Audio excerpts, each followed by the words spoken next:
Hello guild members, there I am again with a new guild box. April 2025. Let's open it. It's wel weer een dikke doos.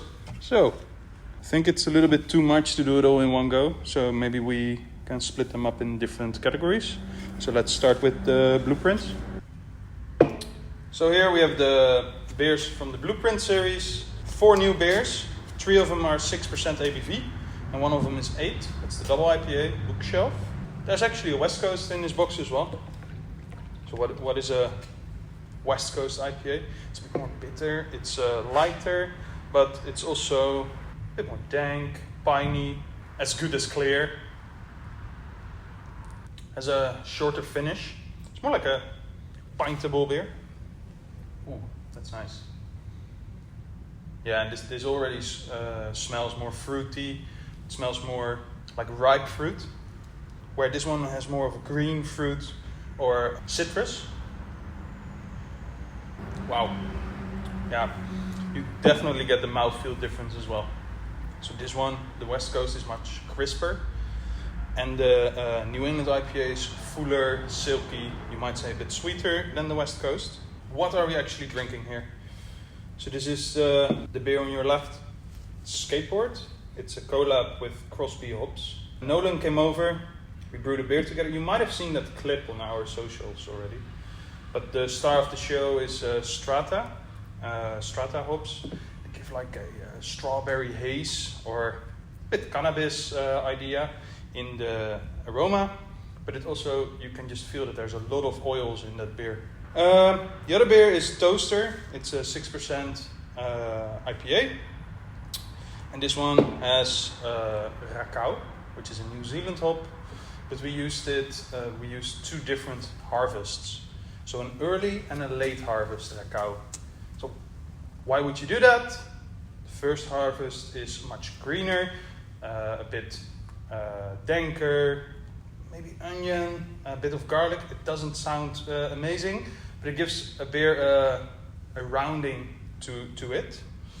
And the later one is like plum, red fruits, but also more like stone fruits.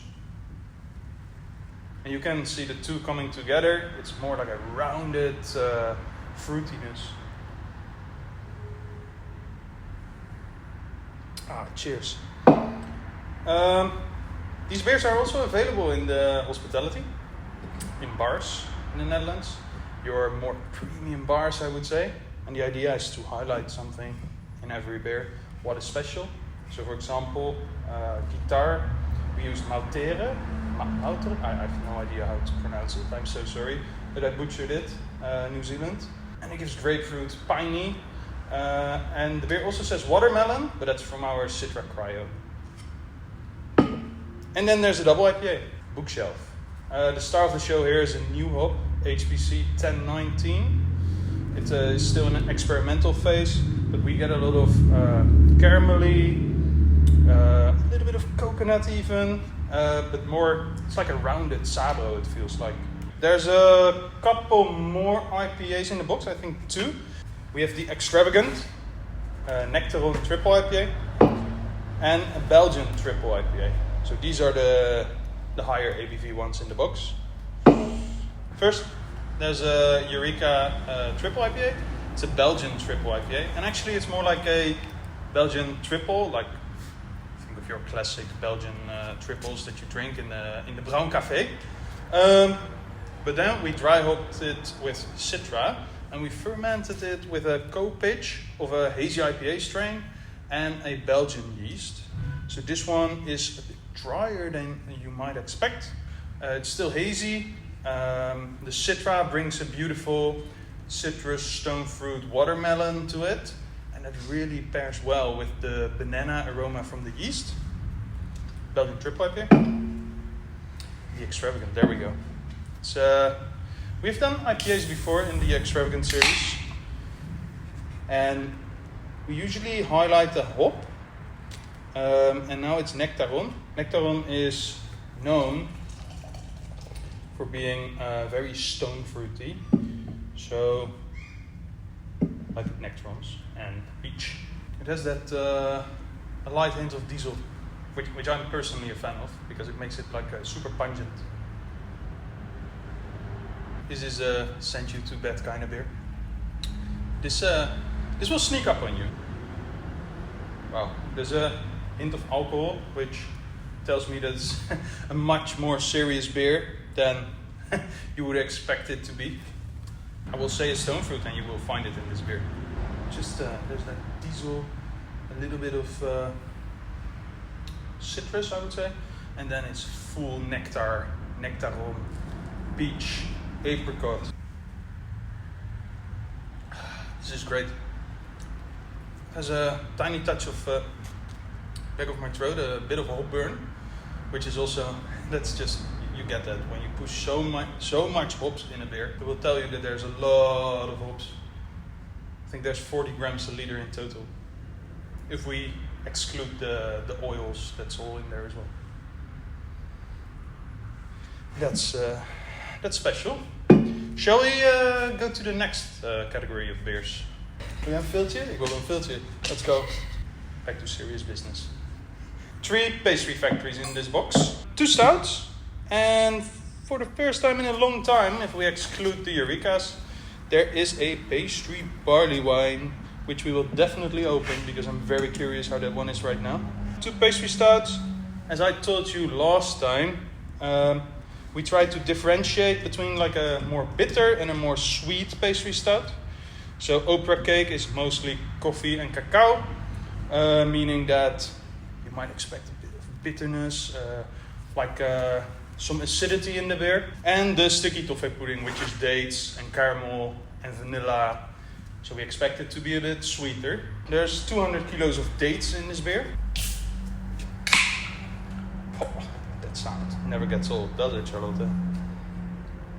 Oh, smell the dates. The foam's having a hard time again. Ooh. Dates and vanilla. Yeah, there we go. Oh, it's a very long aftertaste. It's probably because we added the dates after fermentation was ended.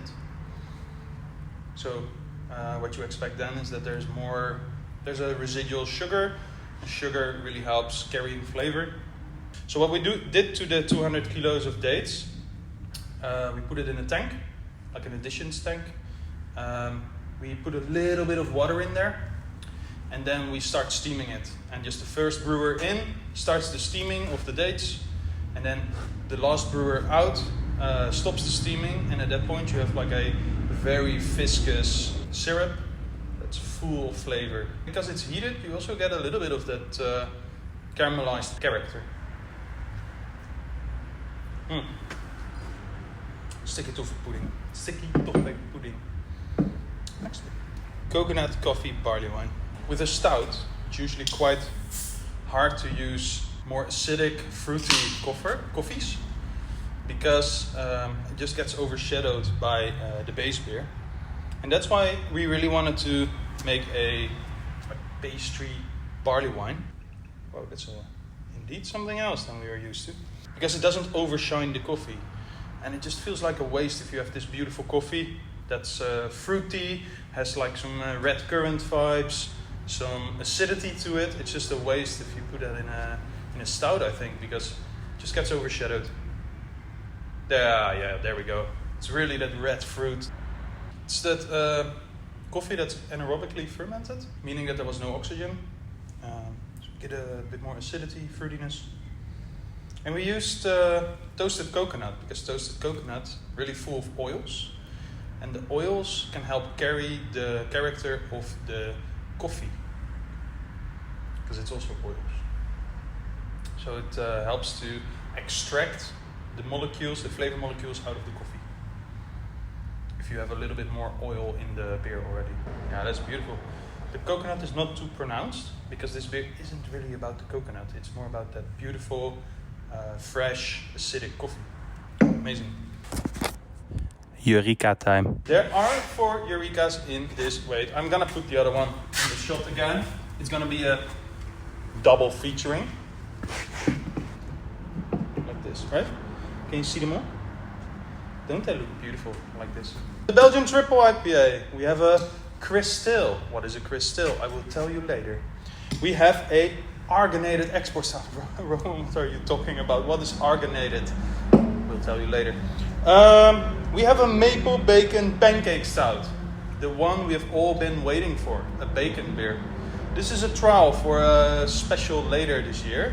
Where we're gonna do not maple bacon, but golden syrup, bacon, something stout. And we really wanted to try if smoked malt would actually help to enhance the baconiness in the beer. There is no animal harmed in making this product. It's a vegetarian beer. Argonated export stout. Wat doe je? Shaking it.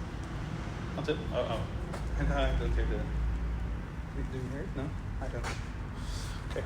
Please don't. Oh. So what is argon? Argon is actually a gas used when you weld stuff, usually, to make the environment inert. You see the bubbles going up and not going down, like nitro. And that's because the density, the doorsnee from the bubbles, it does have like a little bit of a nitro head to it. But the bubbles of argon are in between the... Ik kom niet op het woord. Cirkel, diameter, dank u. The diameter of argon bubbles is in between CO2 bubbles and nitro bubbles. Meaning that if you use them all three, which we did, we called it Argonated export stout because it sounds cooler, but the three gases are in there, you get a more broad experience on the palate. This is huge body for an 8% beer. Pushes the coffee as well. There's no coffee in it, but the maltiness is really coffee-like. Argon is a welding gas. You can use it to make the environment around something that you're welding inert, so it doesn't get oxidized.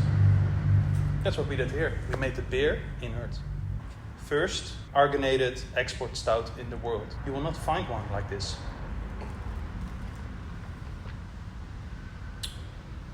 Totally safe to drink, by the way. Next beer. Crystale malt wine.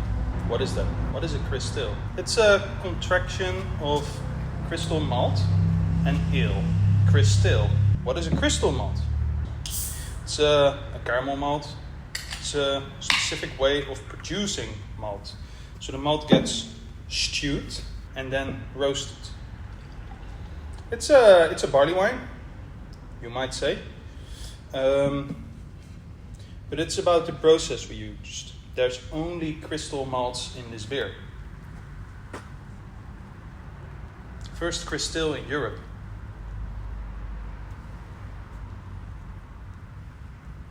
Super fruity.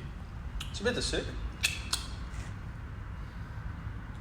Oh, that's good. It's like a very special barley wine. I feel like I've said that before, but it's a bit of a thing that I pick up in barley wines fermented with English yeast. But it really has that forest fruit pickwick vibe to it. There's a little hint of tea. And then like forest fruits like strawberry, blackcurrant, definitely. Red currant, yes. Framboise. Yeah, this is just a berry bomb. That's the Eurekas. You can see the difference in the foam. So if I...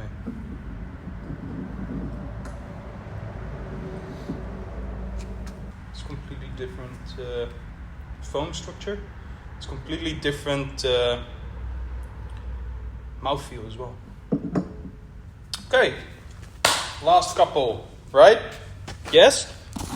We know what's coming. This one first.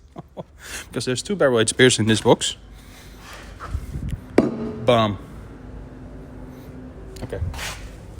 Let me just put this one backwards. To make myself a little bit less serious. Because the beer is super serious. What do you mean super serious? Well, part of this beer was freeze distilled. It's Barcode, Turquoise, orange. What is freeze distilling? So you freeze the beer and you slowly let it defrost. The part that defrosts first is the alcohol with the flavor. You let it go until a certain ABV that you're happy. So I think it went into the barrels like 20% ABV. There we go. The part that was freeze distilled went onto Scotch barrels. What does Scotch barrel do to your beer? Because Scotch barrels get used over and over by the distillery, there's a little bit more oxidation to it, a little bit more micro-oxidation, meaning that you get more of a licorice going towards umami flavor. And this is all besides the spirit, of course, the grain distillate. You get the bourbon from the other part of the blend as well. What happens if you freeze distill a beer and then put it on barrels? It has a different interaction with the barrel because the ABV is higher. You get a different extraction rate of tannins, of flavor. You get a different micro-oxidation rate as well. The ABV of this barcode is also higher than our usual barcodes. And that's because not only a part was freeze distilled, the other part was fermented with a special yeast to a very high ABV, like also 16 or 17% ABV, and then put on barrels. So the whole blend of this beer was higher ABV when it went into the barrel, meaning that you get a different extraction with the barrel. 24 months. That's also what you see with those higher ABV stouts that go into barrels. They're quite boozy when they go into the barrel, and they really need a long time on the barrel to mellow down. Because as we always say, the barrel gives to the beer, but the beer also gives to the barrel. It's a symbiosis. The bourbon really comes through as well. So you have that classic vanilla, a bit of coconut vibe going on from the bourbons. Well, that's the first barcode of the year. Hot dingen. That's a banger. Had je niet? Shit, what did I find here? It's the final of our video here. Indulgence 24. You could have had a crate by now if you have saved them all. We all know how it's gonna look. It's gonna be thick. It's gonna be very dark. It's gonna be a testament to where we are right now. This is a 50-50 blend of two stouts. 50% was rested on rum Martinique barrels, Clement rum Martinique barrels, which give a little hint of coconut. But mostly there's like a certain amount of rum punchiness to this beer. Yeah, there's alcohol, but it has like a molasses aroma to it. You just get in your face.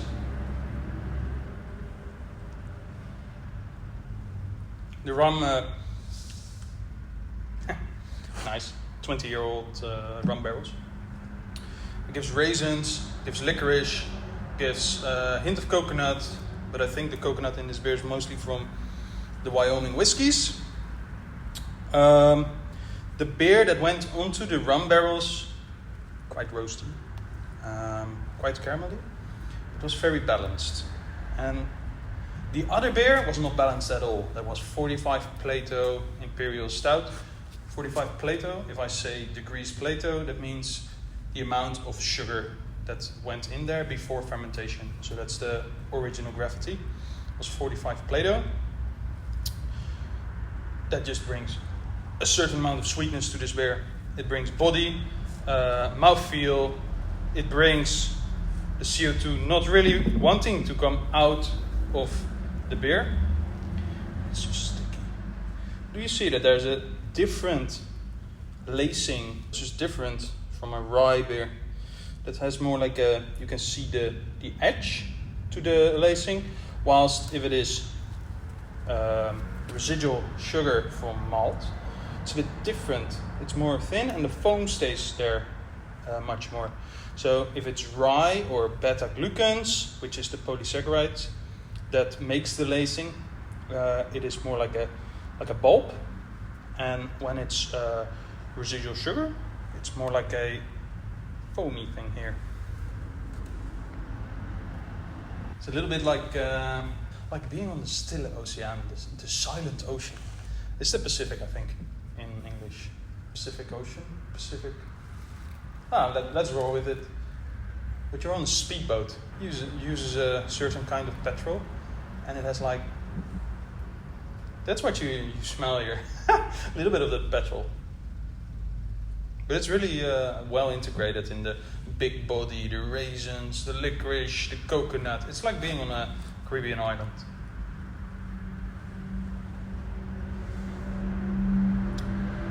Whew. I think we're gonna cut it off here, right? I will say goodbye. I will see you with the next box. We might actually just highlight the 9 anniversary beers we're gonna do. So have the 9 here, and we will taste through them. I will probably invite a different brewer as well, because I can't handle 9 beers in a row, I think. That's what we're gonna do next time. Thank you for watching this video. I hope you enjoy the contents of this box. I hope you enjoy the efforts we put into the box. And there's only one thing left to say, and that is Proost Sleutelaars.